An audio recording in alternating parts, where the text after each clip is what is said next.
Paz do Senhor, alunos, tudo bem? É um prazer falar com vocês de novo, embora seja através dessa videoaula, né? Estamos forçados aí pela situação a nos afastar, então essa videoaula tem o incentivo, o alvo, o objetivo de fazer com que nós não paralisemos, não paremos nossos estudos, né?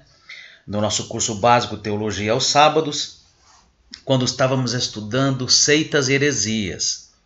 Portanto, essa videoaula é para que vocês acompanhem os estudos, usando aí a Bíblia Sagrada, né, que nós temos.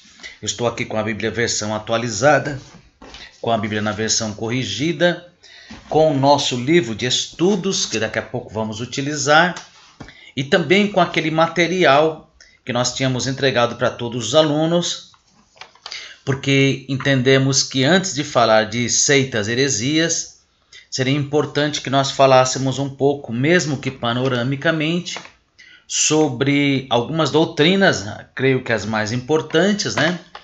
Então vocês têm aquele material que nós chamamos de doutrinas irrefutáveis, né?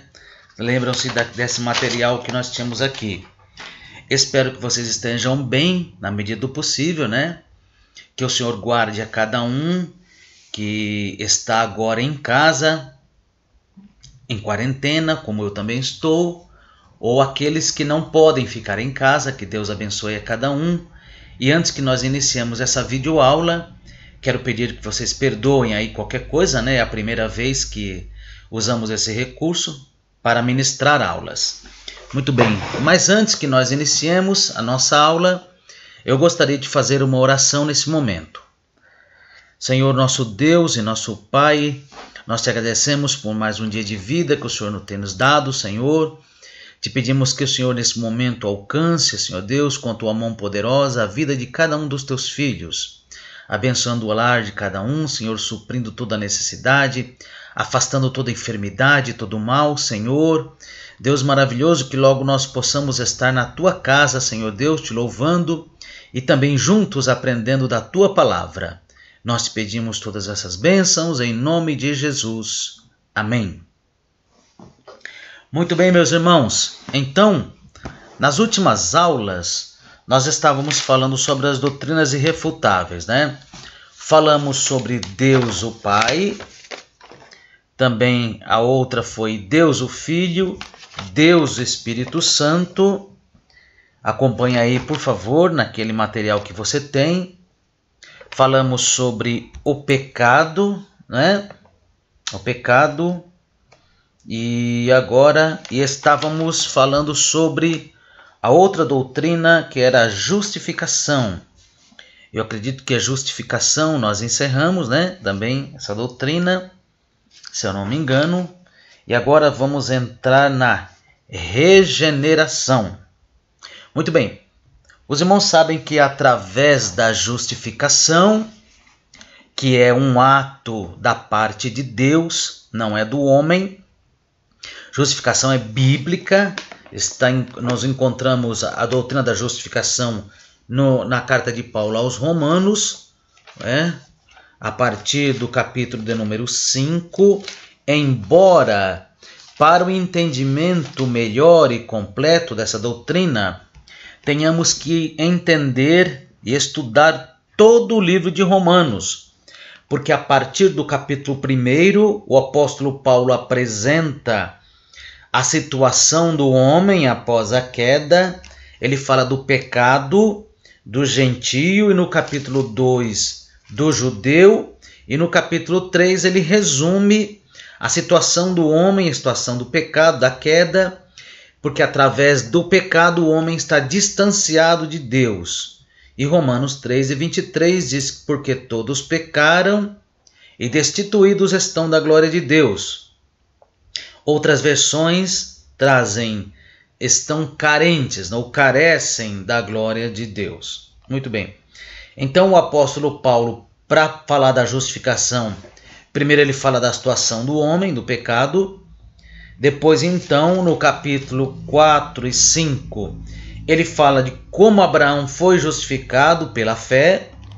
No capítulo 5, ele fala exatamente sobre a justificação e que através da justificação temos paz com Deus, né?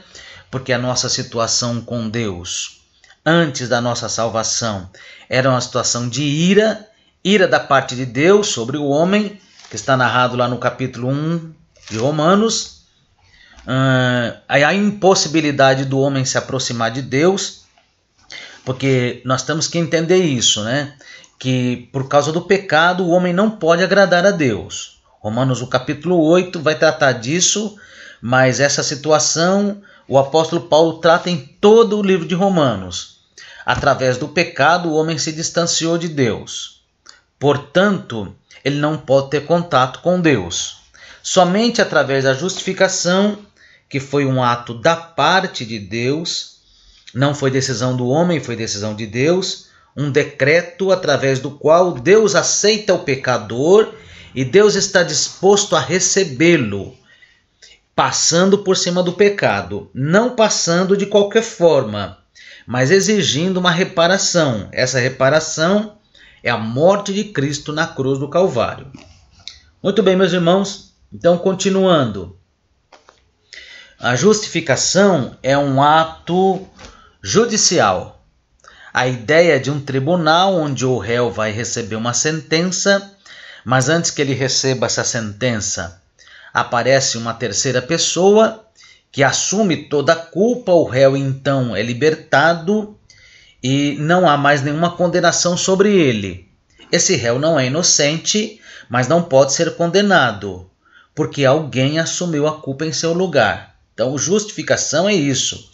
Justificação é uma palavra, é um ato judicial, uma palavra retirada dos tribunais de Roma na época do apóstolo Paulo. Então, essa é a justificação. A partir da justificação, o homem então torna-se sem culpa diante de Deus. Não é sem pecado, mas é sem culpa. Pecado o homem vai ter até o arrebatamento. Mas Deus recebe o homem através da justificação. Então a justificação faz com que a salvação seja um ato exclusivamente de Deus. Por isso a salvação ela é pela fé somente. Nada há que nós possamos fazer para sermos salvos. Quando Adão e Eva pecaram lá no Jardim do Éden, o Senhor preparou para eles roupas para que eles cobrissem a sua nudez. E para que isso acontecesse, um animal teve que ser sacrificado. Então ali já estava Deus mostrando ao homem que para que o homem pudesse se aproximar de Deus, ele teria que ser coberto pelo sangue de um inocente. Então um inocente morreu para que Adão e Eva pudessem se aproximar de Deus e conversar com Deus, embora estivessem separados já. Mas aquilo fala da salvação. Deus providencia a salvação. Deus providencia o cordeiro. Como disse Abraão, Deus proverá para si um cordeiro. Então, naquela frase de Abraão, né, quando ele estava falando ali, Jeová Jirê, o Senhor proverá, ele já estava profetizando, né? Ele já estava falando a respeito da provisão de Deus para a salvação do homem. Deus proveu para si um cordeiro. Muito bem.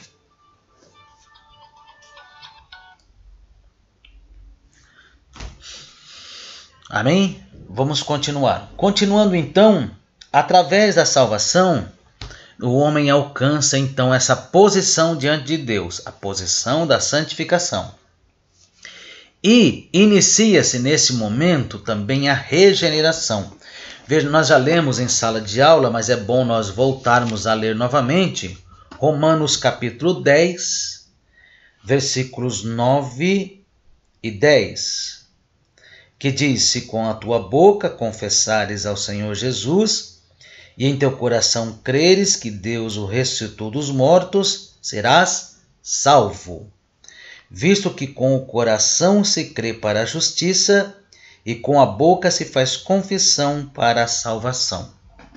Então, através da salvação, através desse ato do arrependimento e da fé, o homem é transformado pelo Espírito Santo. não é simplesmente o homem vir a Deus. O homem não pode simplesmente chegar a Deus. Há um caminho para isso, há uma provisão para isso, há que se atender alguns requisitos da parte de Deus. Qual é a confissão, que é o arrependimento e a fé. E através da confissão, da fé e do arrependimento, o arrependimento e a fé, o homem recebe o Espírito Santo. Portanto, aí o homem recebe o Espírito Santo, aqui que nós já falamos sobre ele. Então, o Espírito Santo vai justificar o homem. Através da justificação, o homem pode chegar a Deus. E nesse momento, o Espírito Santo inicia no homem a obra da regeneração. O que é a regeneração? É o novo nascimento. Em João capítulo 3, quando Nicodemos chega diante de Cristo à noite, e ele pergunta o que devo ser, e Jesus lhe diz, no início do diálogo, Jesus diz a ele, necessário te é nascer de novo.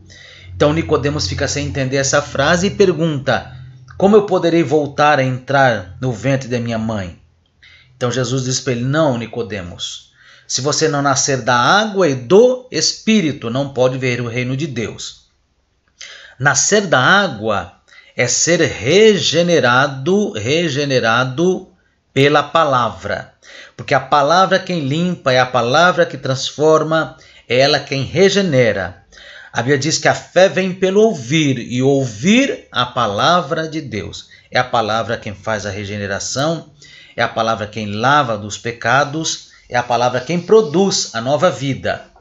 Portanto, agora somos nova criatura. O apóstolo Paulo diz, as coisas velhas já passaram, eis que tudo se fez novo. Então, para ser salvo, o homem precisa de arrependimento e fé, ele é justificado e em seguida regenerado. A regeneração, irmãos, ela acontece apenas uma vez. Apenas uma vez. Quando o homem se desvia e volta ao Senhor, ele se reconcilia. Mas regeneração é só uma vez, que é a transformação dele numa nova criatura. A partir daí inicia-se o processo, então, da santificação. Portanto, regeneração também é obra do Espírito Santo. Regeneração. No nosso material está escrito lá, é uma verdade incontestável. Nenhum cristão verdadeiro pode negar esta verdade ensinada por Jesus Cristo. João 3, de 1 a 5, texto de Nicodemos. E pelos apóstolos em Tiago 1,18 e 1 Pedro 1,23. É bom que leiamos, né? Tiago 1,18.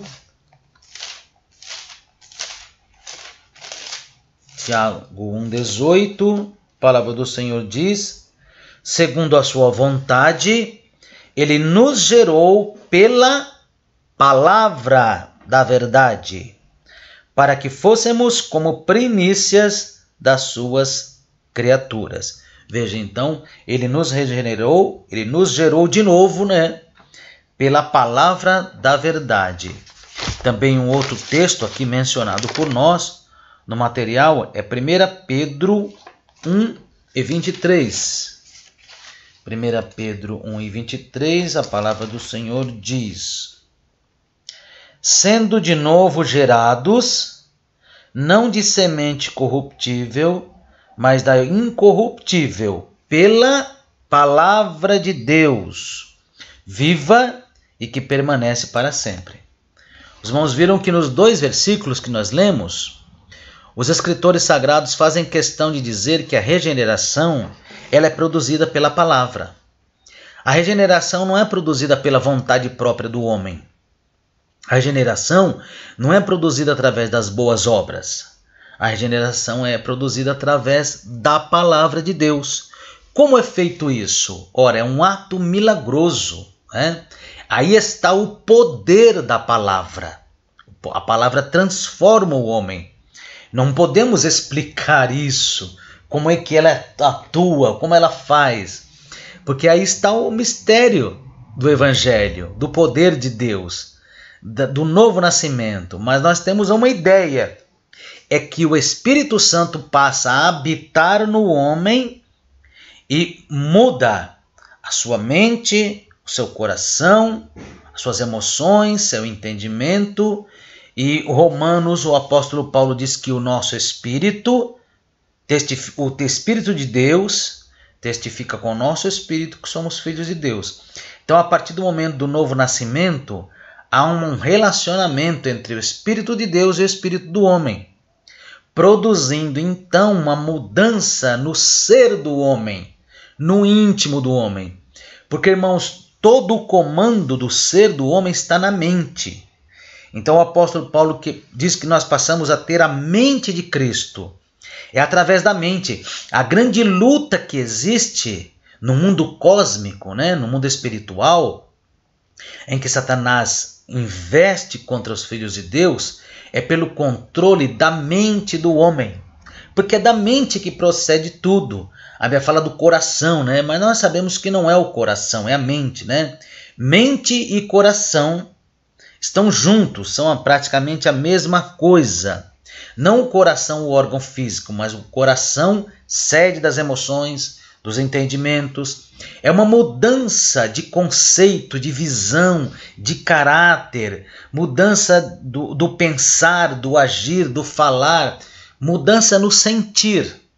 Isso é regeneração, que Deus produz no homem através do Espírito Santo. Quando ele recebe Jesus, ele é justificado por Deus, ele é regenerado pelo Espírito Santo e começa nele então a obra da santificação. Isso é muito simples, irmãos? A obra do Evangelho é a obra de Cristo. Para que o homem volte a ter comunhão com Deus Pai, Deus se fez Filho e através do Espírito Santo ele pode então mudar a situação de um homem morto no pecado, justificá-lo, regenerá-lo e colocá-lo diante de Deus. Isso é regeneração, novo nascimento. A próxima doutrina que nós vamos estudar, porque nós precisamos ainda entrar no nosso livro para estudar, e quando nós entrarmos no nosso livro, nós temos apenas 4 heresias para ser estudadas. Não que sejam poucas, mas são complexas. O Espiritismo, as Testemunhas de Jeová, o Mormonismo e o Sabatismo. Mas antes, vamos dar sequência aqui no nosso estudo das doutrinas. A próxima doutrina, então, é a santificação. O homem justificado, regenerado, ele agora é adotado, ou ele faz, aliás, antes da santificação, vamos falar da adoção, Então, antes dele ser santificado, ele é adotado. Como assim adotado? Porque nós não somos filhos naturais, A Bíblia diz, o Senhor Jesus dizendo num dos evangelhos, veio para o que era seu, mas os seus não o receberam. Mas a todos quanto receberam, deu-lhes o poder de serem feitos filhos de Deus, a saber, aos que creem no seu nome. Então a nossa situação é de adoção, fomos adotados na família de Deus. No que isso muda? Em nada, porque o filho adotado tem os mesmos direitos do filho legítimo. O filho adotado também é herdeiro com Cristo. O Senhor Jesus diz isso lá em Efésios, aliás, o apóstolo Paulo diz isso lá em Efésios. Vamos ler Efésios, Epístola do apóstolo Paulo aos Efésios. Assunto que vai ser tema do próximo trimestre da nossa escola dominical.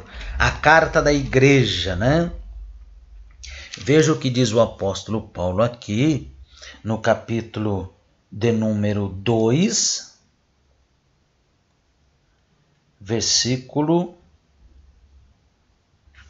capítulo número 3,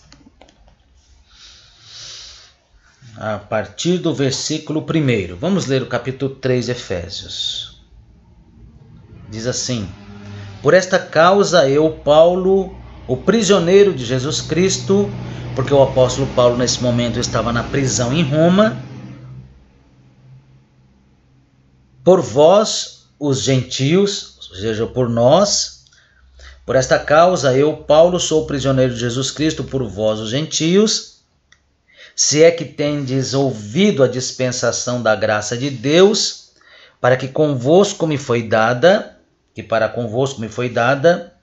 então me foi este mistério manifestado pela revelação, como acima, em pouco vos escrevi.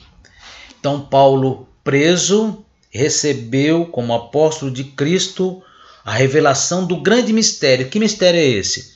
O mistério que esteve oculto no Antigo Testamento, Cristo e a Igreja. Versículo 4. Pelo que quando ledes, podeis perceber a minha compreensão do mistério de Cristo. Novamente ele chama de mistério. Mistério porque esteve oculto para os judeus no Antigo Testamento. Versículo 5. O qual, noutros séculos, não foi manifestado aos filhos dos homens, como agora tem sido revelado pelo Espírito aos seus santos apóstolos e profetas. Esse mistério esteve oculto no Antigo Testamento, mas agora é revelado. Versículo 6. E que mistério é esse? Aí o apóstolo Paulo vai falar qual é esse mistério que foi revelado. 6. Que os gentios, nós, os gentios são co-herdeiros. Ou melhor, herdeiros juntamente, e de um mesmo corpo, e participantes da promessa em Cristo pelo Evangelho.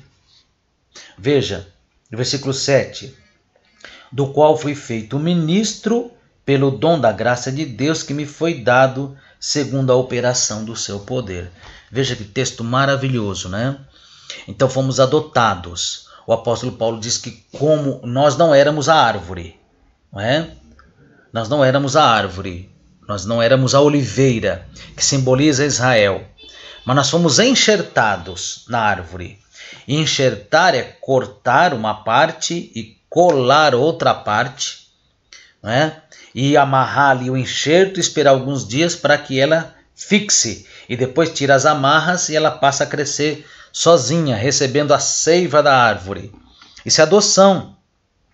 Fomos recebidos como filhos adotados. Então, mas somos participantes da mesma maneira que os filhos naturais. Fomos enxertados na árvore. O jambuzeiro foi enxertado na oliveira.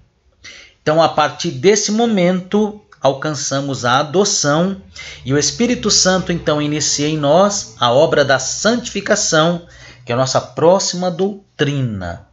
A doutrina da santificação, irmãos, ela é importante porque a santificação, nós temos que entender que é uma doutrina bíblica, mas é importante também que digamos o seguinte: quando o texto sagrado diz, buscai a paz com todos e a santificação, sem a qual ninguém verá o Senhor, ele está falando da santificação que nós alcançamos na salvação, que a primeira santificação é a santificação posicional. Nós já falamos isso em sala de aula, acredito que algumas outras vezes. A santificação posicional é a primeira fase da santificação. É a santificação que nós alcançamos na salvação. Veja que em todas as cartas aqui, em que o apóstolo Paulo e Pedro escreve aos crentes, ele faz uma saudação, por exemplo, qualquer uma delas. Vamos pegar Efésios mesmo. Efésios. Paulo, capítulo 1, versículo 1. Paulo, apóstolo de Jesus Cristo, pela vontade de Deus, aos santos que estão em Éfeso e aos fiéis em Cristo Jesus. E fiéis em Cristo Jesus. Então ele diz aos santos, mas nós já somos santos. Nós não alcançamos a santificação progressiva, que é a segunda fase, mas alcançamos a santificação posicional, que é a primeira fase. Então anote aí, santificação posicional é a primeira fase, e nós alcançamos através da salvação, Santificação posicional, alcançada através da salvação, é essa que, se você não tiver, ninguém verá o Senhor. A partir do momento em que somos chamados de santos, então começa em nós a obra do Espírito Santo da segunda fase da santificação. Anote aí, é a santificação progressiva. É aquela santificação que você vai caminhando degrau a degrau, passo a passo, até chegar à perfeição. E você pode perguntar, qual é a obra do Espírito Santo? A maior obra do Espírito Santo no cristão é exatamente restaurar no homem a imagem e semelhança perdidos, ou a posição perdida por causa do pecado. O pecado não tirou a imagem e semelhança do homem, de Deus no homem, mas arranhou e prejudicou. Então, a obra do Espírito Santo, a maior obra do Espírito Santo é restaurar no homem a posição que ele tinha no Jardim do Éden, a posição que ele tinha quando foi criado Adão. Então, essa santificação, a segunda fase, é a santificação progressiva, é gradual. A cada passo eu vou me santificando em direção, não mais à salvação, porque eu já fui salvo na santificação. Na salvação, alcancei a santificação posicional. Essa santificação não é para a salvação, é para os galardões. A santificação progressiva é para os galardões. Então, ela é gradual. E a terceira fase da santificação é a santificação plena, é a santificação total, que nós só alcançaremos quando fomos arrebatados. Então, as três fases da santificação são posicional, progressiva e futura. Futura no arrebatamento. A santificação posicional, ela nos livra da culpa do pecado. Culpa, porque a justificação e a santificação tiraram a nossa culpa. Lembra que eu falei aos irmãos sobre o tribunal? O homem ele continua culpado, mas ele não pode ser condenado. Então, essa condenação lá em Romanos 8, portanto, nenhuma condenação há para os que estão em Cristo Jesus. Então, a santificação posicional livra o homem da condenação, da culpa do pecado. A segunda fase, a santificação progressiva, ela livra o homem do domínio do pecado. Romanos, capítulo de número 5, se eu não me engano. Romanos, capítulo número 6. Diz a palavra de Deus, Romanos, capítulo 6, verso 14. Porque o pecado não terá domínio sobre vós, pois não estáis debaixo da lei, mas debaixo da graça. Então, primeira fase da santificação posicional, livra o homem da culpa, da condenação. Segunda fase da santificação, a santificação progressiva, livra o homem do domínio do pecado. A cada passo que o homem vai dando, ele vai se libertando do vício, do domínio do pecado. Você pode perceber quando a pessoa vai se batizar, naquele processo de libertação, o Espírito Santo vai fazendo a obra da santificação nele e ele vai deixando os vícios, os pecados, até estar pronto para o batismo. Essa é a santificação progressiva, que nunca termina. Só termina na santificação futura, que é a terceira santificação, terceira fase da santificação. Santificação futura, quando essa santificação livra o homem da presença do pecado. Porque num corpo espiritual, num corpo transformado, num corpo incorruptível, e não espiritual, melhor, incorruptível, não haverá mais a presença do pecado. Portanto, anote aí. Primeira fase, posicional, livra o homem da culpa e da condenação do pecado. Segunda fase da santificação, santificação progressiva, livra o homem do domínio do pecado. Terceira fase da santificação, santificação futura, livra o homem da presença do pecado. Você pode chamar isso de santificação em 3 tempos ou em 3 fases. Há um versículo aqui que nós vamos ler, 1 Tessalonicenses 5:23, que nós mencionamos aqui. 1 Tessalonicenses 5:23, a palavra do Senhor. Tá certo isso aqui? 1 Tessalonicenses 5:23. Não é 1 Tessalonicenses? Não, 1 Tessalonicenses. É 2 Tessalonicenses, né? 1 Tessalonicenses não é. Não. Vamos em diante. Houve algum erro aí quando foi mencionado esse versículo. Agora, vamos passar para uma outra doutrina. E, infelizmente, temos que falar sobre essa doutrina, né? Diz aí no material que nós temos. Existe. Satanás existe. E a maior estratégia dele é fazer com que as pessoas achem que ele não existe. Tem muita gente que acha que Satanás não existe, né? Mas a maior estratégia dele é essa daí. Muito bem, existe, tem poder sobre a vida do homem ímpio, não sobre a vida do crente, né? Age no homem e na natureza. Satanás tem seus agentes espirituais, outros espíritos que operam para fazer o mal. Sua missão é roubar, matar e destruir. E embora milhares de pessoas tentem negar sua existência, ele continua sendo o agente principal de todos os flagelos do mundo caído.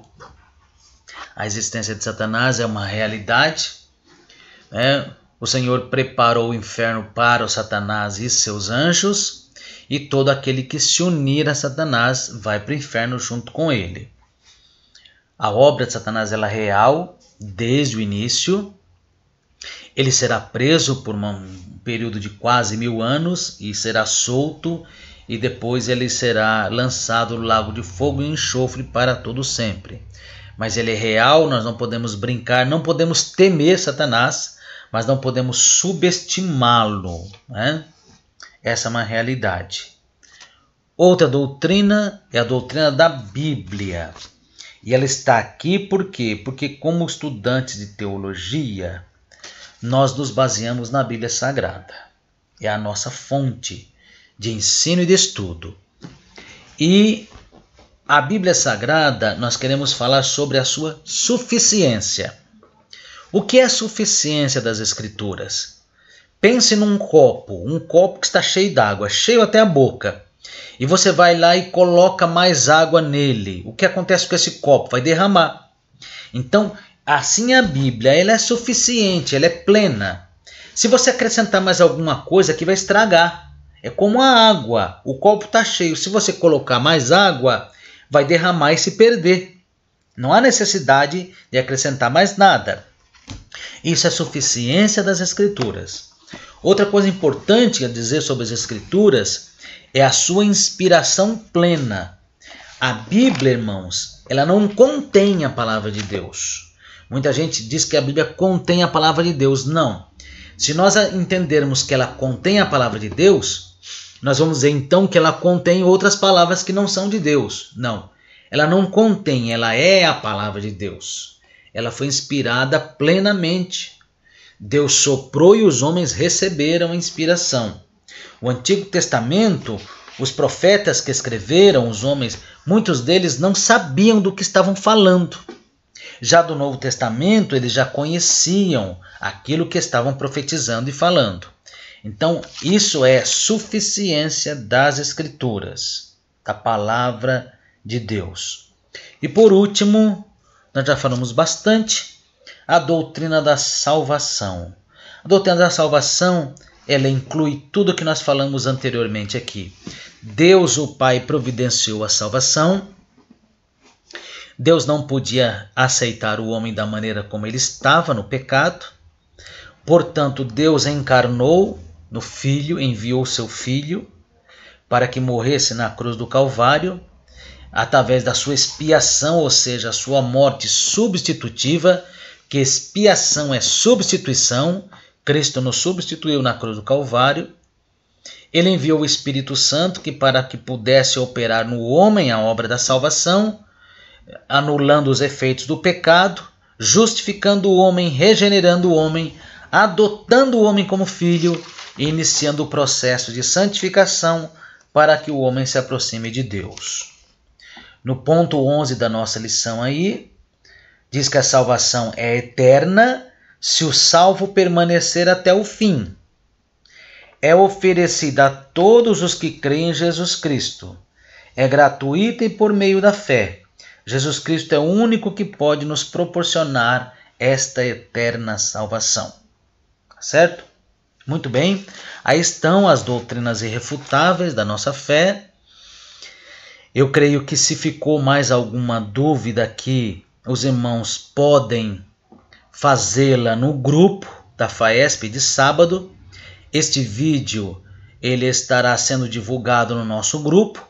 E qualquer dúvida sobre qualquer doutrina, os irmãos podem escrever lá no grupo da FAESP. Concluindo, podemos concluir este primeiro tópico afirmando que essas doutrinas são facilmente entendidas por todos os cristãos, quando ensinadas na sua simplicidade.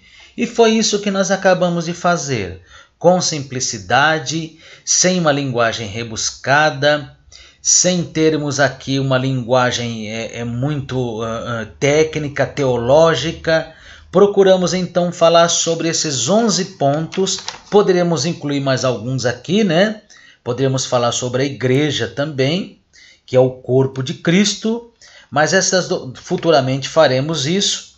Mas podemos concluir que este primeiro tópico, afirmando que essas doutrinas são facilmente entendidas por todos os cristãos, quando ensinadas na sua simplicidade, sem acréscimos, sem complicações e sem abstenções.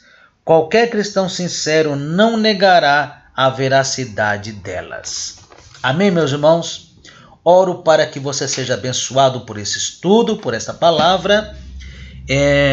Daqui a pouco nós já estaremos então gravando a segunda aula e aí então vamos entrar propriamente no nosso livro aqui, falando sobre o primeiro tópico dele, o Espiritismo. Vamos estudar no nosso estudo de seitas e heresias sobre o Espiritismo, origem, o que diz essa heresia, essa seita, né? Uma seita muito conhecida no mundo todo, e como negar, como combater a seita do Espiritismo. Que Deus abençoe a cada um dos irmãos, em nome de Jesus.